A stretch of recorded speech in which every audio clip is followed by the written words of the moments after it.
hardware, all the interior finishing elements. I'm not supposed to tell you. Yeah, do some repair, then do your appraisal, Get your money up. appraisal. The town at this time does not do an accumulative, but if they had had a permit within the last year, we look at those costs and add them to what they're proposing to do next. Now, if it's been a year since the permit was closed out, not from when it was issued, but when it was closed, and it's been a year, then those items do not count. Scratchy, scratchy. Okay, so that house catches on fire and 51% or better, a lot of the house is gone. Then you have to, You will have to go back to the assessed value of taxes because an appraiser coming out at that point would say it is worthless. exactly, unless it had been recently purchased.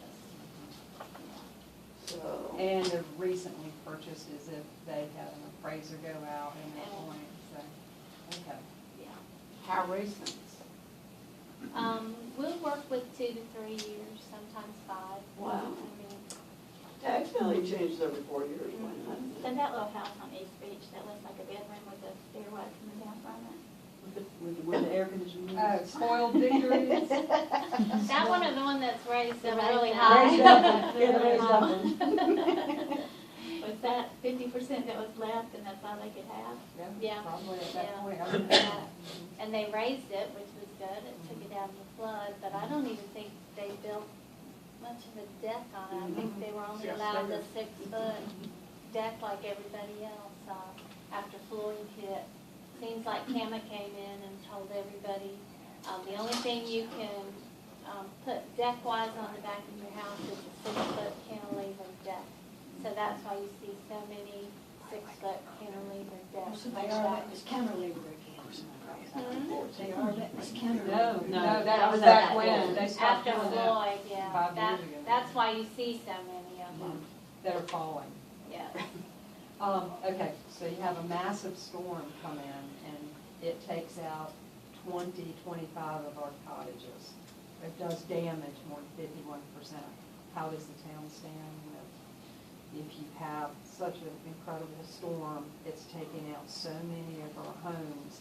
Does the town have a game plan so that we can maybe allow those owners?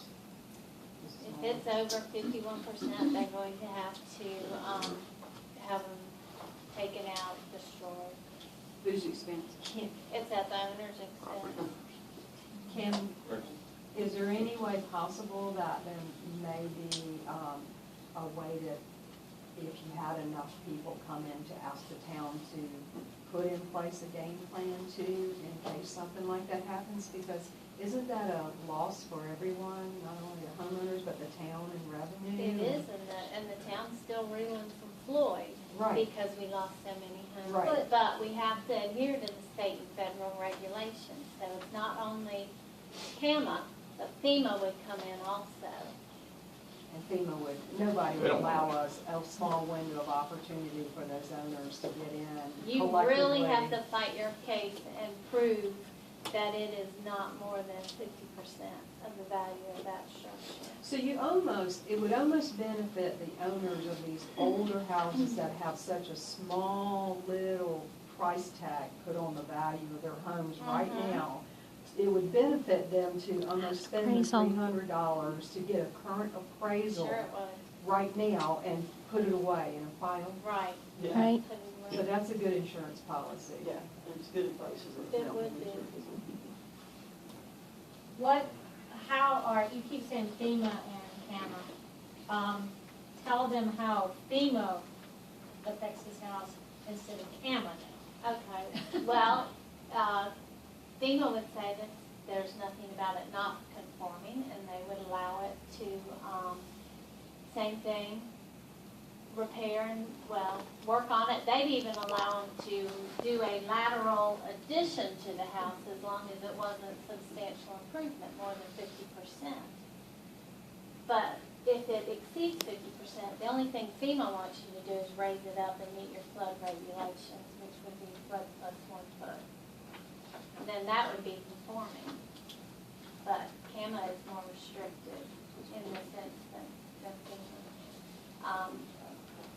Say a second row house is an older home, and you want to add to it. That's when FEMA's gonna kick in. If you don't meet the flood plus one regulation at this time, we can allow the lateral addition as long as it's less than 50%.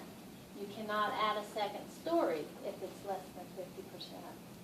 I don't know what the difference is between those two, but I guess they figure if you do a second addition, you're gonna be able to do a lot more with the house, and it brings a lot more into non-conformity. If the addition, we're on the second row now, so CAMA's not in play. Right. And we have room, and we can add a room. for Say less you than have a back 50%. porch on Right. there, and you wanna enclose it, and expand a bathroom and a It can bedroom. still be attached? It can still be attached, Okay, just so it doesn't exceed 50% of the value. exactly. And we also need to point out that CAMA not only affects the ocean. It does affect, CAMA, the area of environmental concern on the ocean hazard side, CAMA affects up to third row, sometimes fourth. It takes into effect the 60 times the annual erosion rate, so you're talking 120 feet, plus the 100-year flood. Now, don't ask me where you get the 100-year flood, they just gave it to me. So in most instances, on the ocean front, anywhere from 445 feet from that static vegetation line towards dolphin, pelican, they can be in a CAMA area of environmental concern.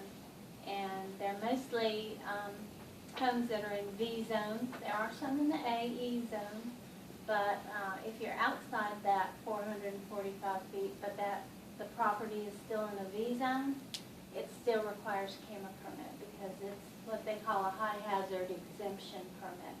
They want to make sure those property owners know you are in an area that could be affected by erosion and especially by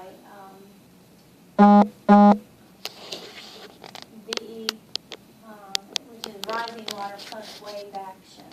So they consider that high hazard. They want that owner to know your house is not just going to be affected by rising waters, but it's going to have a 3-foot wave action on top of it that's going to beat your house. Now, on the intercoastal waterway, you don't have, So then we switch from ocean hazard to what sounds kind of strange to me. It's called coastal shoreline. You would think that was the ocean, but it's not. Coastal shoreline has to do with anything on Davis Canal or the intercoastal waterway. In some instances, it has to do between 40th place east to 45th place southeast. There's a ditch there that's tidally influenced. Anything that's tidally influenced kicks CAMA in. Some of those houses, there are regulations in place. You know, you're supposed to at least keep a 30-foot buffer.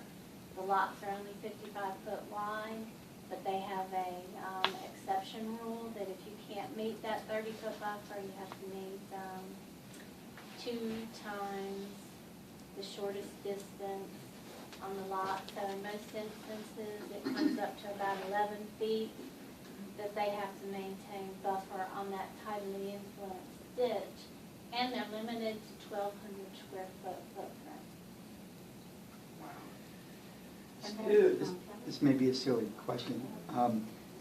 CAMA and FEMA, they do totally separate things. I was just wondering if they didn't, who is a big boy, but it's just 2 different things, right? It's 2 totally different things, and I may say, oh yeah, you can do that, and then I'll say, well, wait a minute, let me put on this other hat. No, we can't do it this way, we got to add this up. But FEMA tells you how high, CAMA tells you how far back. And so the coastal shoreline area is really the AE zone? The AEC, Area of Environmental Concern on the coastal shoreline, is 75 feet from the high water mark. In that 75 feet, you're allowed 30% impervious surface,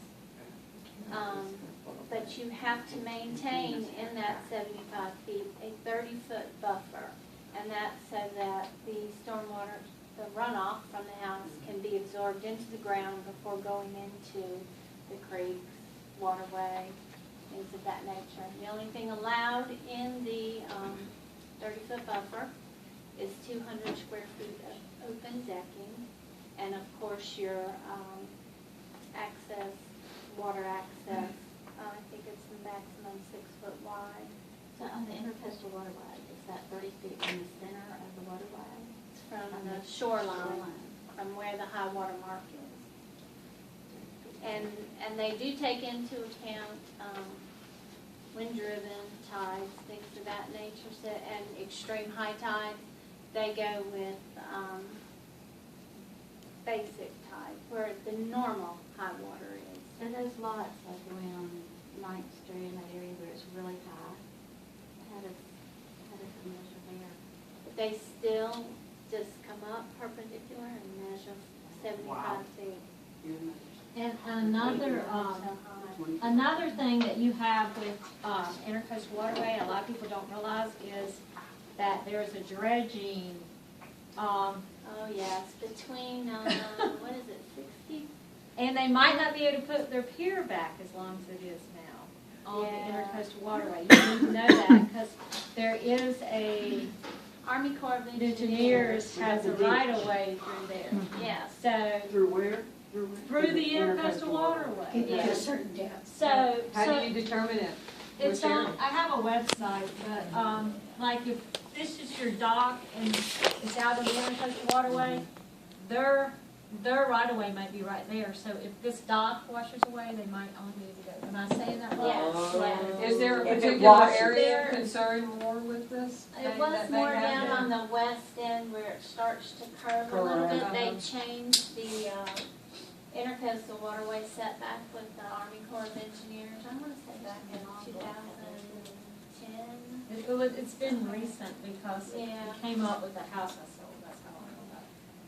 And so some of those piers that were already built, if they want to repair and maintain those, they can do that through our office, as long as it's less than 50%. If it exceeds 50%, they have to go through the Division of Coastal Management in Wilmington to our field rep, Heather Coates, who will look at the pier, make sure it's conforming with the current core line, and if it exceeds that 50%, they're going to have to pull that pier in. And if there's not enough, if it's not enough water, minimum 2 feet, then they may not be able to put a floating dock. They may just have to be put in a fixed pier with a boat lift. So And that's is there one a- time, right, you at one time. Yes. Is there a lot of areas on the waterway that you can't put a dock at all? I'm sure there's a few places, but I don't know, not on the waterway as much as on the Davis Canal and the Montgomery Slough. There's some areas there that there's so much marshland that the Division of Coastal Management won't allow you to build across it. If they have to pull a pier in and they pull it in and there's old pilings out there, they gotta pay to remove those. Yes. Yes, they'll have to remove those. You But said, as long as it stands, it can stay, right? Right. They need to make sure it doesn't go like. Maintain your. With a 50%. Right? You said Division of Coastal Management. A division, what? I don't understand. Is Okay. coastal management a part of a bigger entity? Coastal Area Management Act is what, let's see, Division of Coastal Management governs the rules and regulations for Coastal Management Act. their governing body is the Coastal Resource Commission, and their people that are put on that board, they're state appointed. So you have the CRC, Coastal Resource Commission, that governs the Division of Coastal Management, and their rules and regulations are CAMA that were Okay. I think in 1974 is when they came up with CAMA, and that's when the rules and regulations were made. Heather Coates still with Heather them? Coates is still our representative for Awesome. this area. Been there a long so- time? Is somebody different for Castle Beach? No, it's Heather. No, it's Heather. Heather, yeah. Even And how Curie are the Beach is the permits same. taking now? CAMA permits to do? All the other beaches. I think that she usually has a 1 or 2 week leeway. Now, when you get ready to go get your dock permit, I would encourage you to email her, get the forms. You have to send notification to the adjacent property owners. She'll give you